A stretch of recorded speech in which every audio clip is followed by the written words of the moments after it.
The Little Woodham Living History Village in Gosport, Hampshire, recreates life in England around the middle of the 17th century. A life that in fact had changed surprisingly little since medieval times. For instance, the production of tin in England in the reign of King James was much as it had been in the reign of King John. A lot of people don't know that. But the Industrial Revolution and all the changes it would bring was still more than a century in the future. And the reenactors here give remarkable demonstrations of all kinds of aspects of life in those days, from the weaponry to the forge. But have you ever asked yourself how, at this period when the population of England was largely rural, was law and order maintained? How did they in fact protect the community against outrages? And the answer is it was in the hands of the citizens, through such institutions as the hue and cry and the watch and ward. The hue and cry meant that if a crime was committed and someone raised the alarm, the community was expected to pursue and apprehend the criminal. And there were pretty strict rules about this. If somebody committed a theft in a parish and got away, the parishioners had to pay half the cost. So they had to go out and deal with it. The watch and ward meant that able-bodied citizens were expected in cities and towns to take their turn standing watch during the night and also keeping an eye on things during the day. And those who couldn't do so were expected to hire substitutes. And they were expected to provide arms suitable for doing so. And did the average Englishman have weapons? Oh yes, he did. Woodbury Hill, northwest of Worcester, is just one more ordinary piece of incredibly impressive English countryside. And it's important to our story because here on March 5th of 1645, about 1,000 very impressive ordinary Englishmen gathered to take a stand in defense of their rights, weapons in hand. They're part of the so-called clubman movement that grew up during the English Civil War in response to depredations by both the Royalist and Parliamentary Army. Soldiers were roaming the countryside, confiscating grain and wagons, taking money, molesting women, threatening anybody who tried to stop them. And so you get this, at first, informal movement, but increasingly organized by local gentry, or, as here, the local parson, spreading to 15 counties, involving tens of thousands of Englishmen rising up in defense of their rights. There's a third force wearing a white ribbon. At one point in Hereford, about 12,000 of them got together. They actually besieged the city in protest against the Royalists, essentially taxing without representation.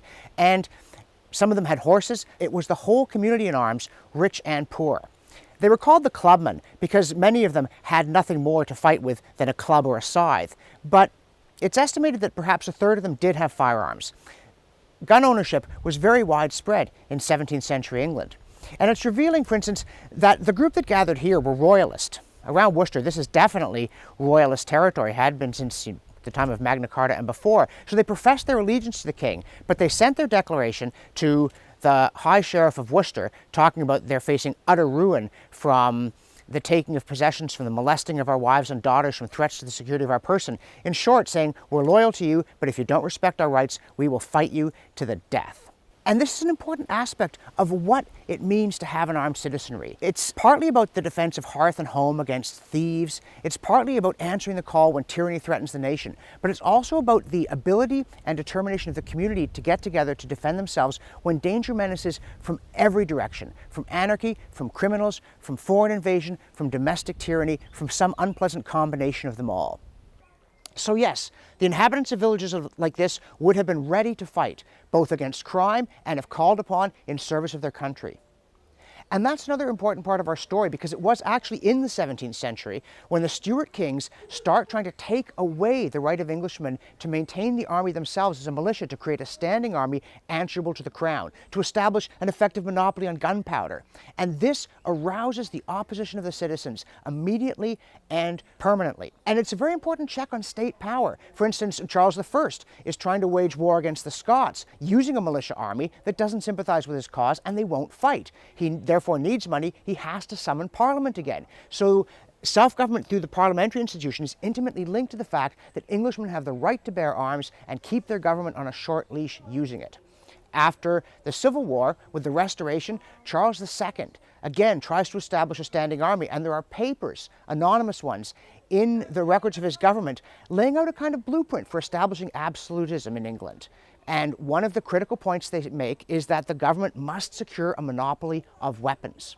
And Charles and then his brother James II do try to do this. They do create a standing army, small by our standards, but alarming to Englishmen. They do quarter it, that is, they force ordinary people to keep soldiers in their homes, which again is a major source of friction. And they try to get sufficient revenue that instead of being dependent upon the people for armed force, both domestically and in foreign wars, they can oppress the people, governing, as one critic said, in the French fashion, by an army. But the people won't stand for it. When there are edicts trying to disarm the populace, they won't do it. Even when Catholics are suspected of fomenting subversion and there are moves to disarm Catholics, all they do is take away excess guns. It said, well, of course they get to keep weapons for defense of their house.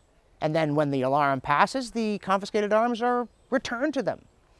And when you get to the Glorious Revolution, and you get the Bill of Rights, one of its complaints against James II is that he maintained a standing army and that he billeted it in our homes. And this is an outrage. Of course, the Bill of Rights also says that the citizens have the right to keep arms for their defense. And by the way, a draft of the bill said for their common defense, and the word common was stricken from it. It wasn't just acting at the behest of the state, but as individuals they had this right. And incidentally, Magna Carta also contains complaints about John having mercenaries in his service, and he promises to get rid of them. When the Glorious Revolution is done and the English are back in control of their affairs, it is a commonplace, as William Blackstone says, when he lists all those securities for the rights of Englishmen, finally he says there's the right to own arms, because that is the ultimate resort when the government will not respond to the legal limits on it, is that the people are armed and the state cannot overpower them. So yes, the people here were armed. They trusted one another. They relied upon one another. They were confident in one another's abilities, including the ability to use weapons responsibly. And that is a critical part of our heritage in the 17th century, the 18th century, and into the 19th.